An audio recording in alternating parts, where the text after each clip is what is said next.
What's up, Average Dad fans? Welcome back to another video. And today, I will be putting some respect on Honor's name. Let's go. So, to provide some context, yesterday I was watching my favourite YouTube tech reviewer, Mr. Who's the Boss. Aaron makes just the best contextual, explanatory YouTube videos, in my opinion, especially based around tech. And it was his Phones of 2023 video. He does it every year, and I watch every year. There was a specific foldables category, there was a budget phone category, a flagship category. And in that whole 30 to 40 minute video, Honor's name got mentioned 0 times. Go back, watch his video, go ahead, give him the view time, he doesn't need it. But trust me, Honor never got a look in. And it angered me so much that I'm now making this video just the next day. Some of you might not care and therefore switch off, but please let me give you a brief history of time when it comes to Honor and tell you about their current smartphone lineup and how I believe that Honor might have the best foldable, flagship and budget phone on the planet. So, as far as the history of time, about 10 years ago, 11 years ago, Honor came to be. And they came in hot. Owned by Huawei at the time, Honor churned out phones like they were going out of fashion.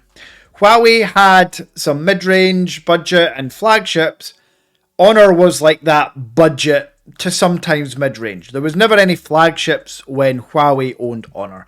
And this continued until November of 2020.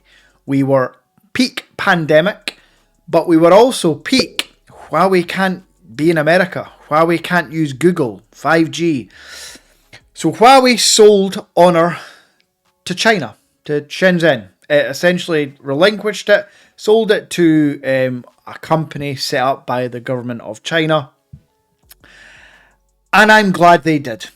Because from that point onwards, Honor have done nothing but produce fantastic devices in all categories. And if you need some evidence, the Magic 3 series. The Magic 3 Pro was my first foray into an Honor phone actually. And I was blown away at the time, this was back in early 2021, with how good the cameras were. And the zoom, the speed of the phone. Then it just snowballed. The Magic 4 series. The Magic 4 Pro was again one of my favourite phones of 2022. The Magic 5 series. You can see where I'm going with this, and that's like flagships. But they also brought out the Magic V. The Honor Magic VS. And this year, the Magic V2. So, as far as foldable phones go, if you're looking for the world's thinnest foldable phone, it's Honor. If you're looking for the world's lightest foldable phone, it's Honor. If you're looking for fantastic cameras, a Snapdragon 8 Gen 2 chip, one of the largest batteries, if not the largest battery found in a foldable device, it's Honor. And as mentioned, where did the Honor V2 come on Aaron's list? Nowhere. Didn't get a look and didn't get a mention. Because we are numb to the fact that other manufacturers exist in the Western market. Aaron tried to make a point that they're not readily available, it's hard to import. That's utter bullshit. It's never been easier for you, the consumer, to import a device. And I'm not talking about my affiliate link with WONDA Mobile. I couldn't give a shit about that today. I'm talking GizStop, Trading Shenzhen, Trinity Electronics, WONDA, AliExpress. There are dozens. There are literally dozens of import websites where you can get an Honor Magic V2, a Xiaomi Mix Fold 3, a Huawei Mate X5, and import them, and they'll be here in like 3 to 5 days. So I'm not having Aaron's statement that it's harder to import.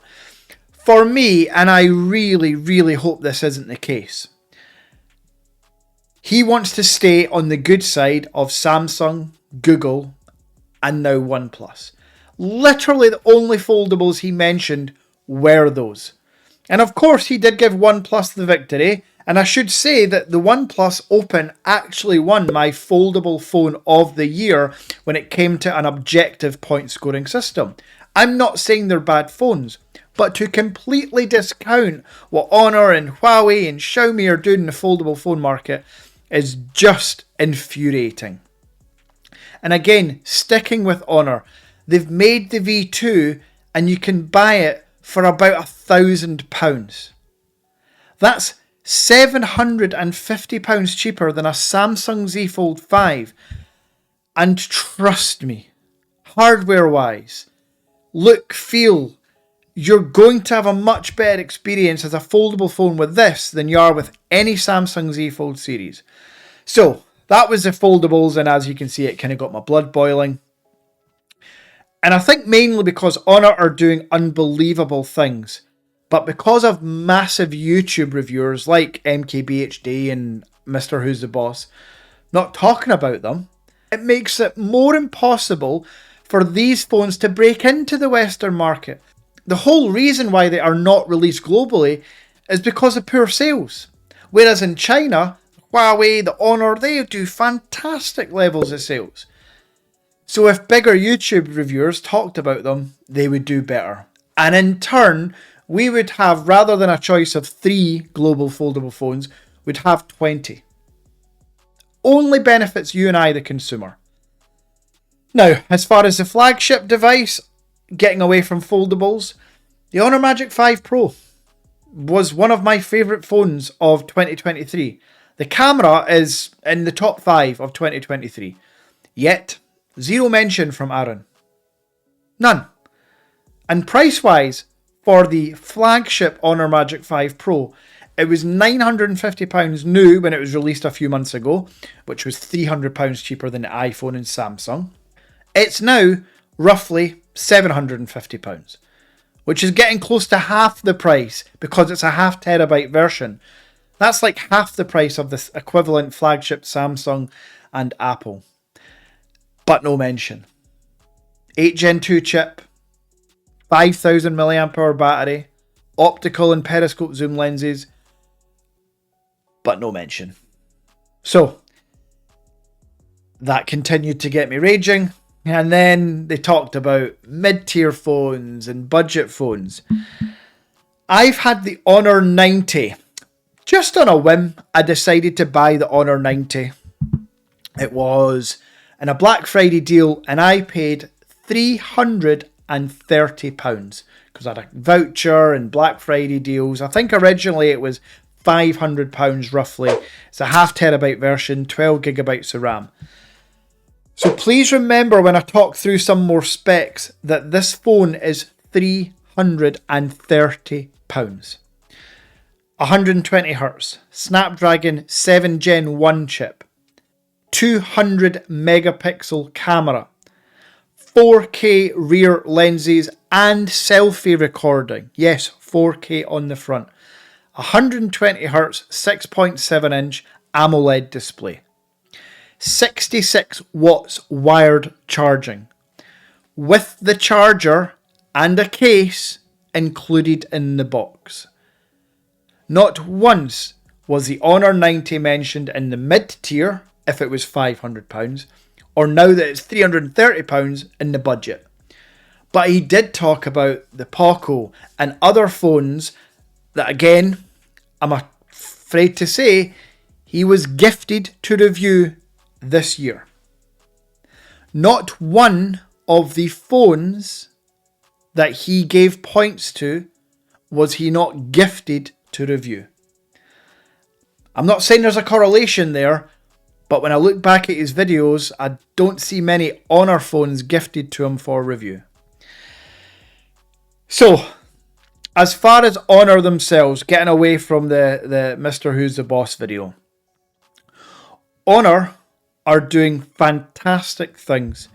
And with the global release of the V2 coming up very, very soon, should be February time, I am hopeful, as long as the price is right, that we are going to see some really, really good sales figures.